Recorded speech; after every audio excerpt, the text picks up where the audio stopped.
অবৈধ যি গৰু সিন্ডিকেট চলি আছে লখিমপুৰ জিলাত বিভিন্ন সময়ত বাতৰি পৰিৱেশন কৰি আহিছোঁ আৰু সেই আমাৰ যি বাতৰি পৰিৱেশনত যে সম্পূৰ্ণ সত্যতা আছে এই দৃশ্যই আচলতে সেয়া প্ৰমাণ কৰে। এয়া দেখিবলৈ পাইছে, এয়া লখিমপুৰ জিলাৰ চালধোৱা আৰক্ষী চকীৰ দৃশ্য।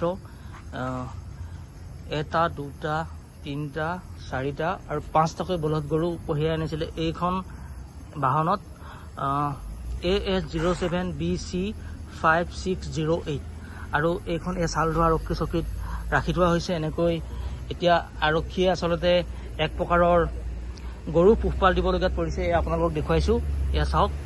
এনেধৰণে আচলতে লখিমপুৰত এটা গৰুৰ বৃহৎ সিন্ডিকেট চলি আছে। এয়া ক'বই লাগিব, যি অবৈধভাৱে সম্পূৰ্ণভাৱে চলি আছে।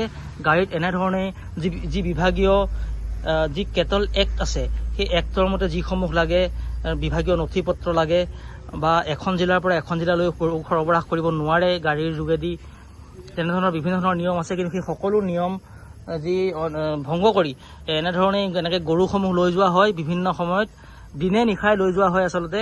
আৰু কালি চালধোৱা আৰক্ষীয়ে অভিযান চলাই আমাৰ বাতৰি পৰিৱেশনৰ পাছতেই AS07BC5608 নম্বৰৰ এইখন বাহন ধৰিবলৈ সক্ষম হৈছে। এয়া 5টাকৈ বলধ গৰু কঢ়িয়াই আনিছিলে, যি বিভাগীয় নথি পত্ৰ লাগে সৰবৰাহৰ কাৰণে, সেয়া কিন্তু নাছিলে। এয়া আপোনালোক আমি দেখুৱাইছোঁ সম্পূৰ্ণ দৃশ্য।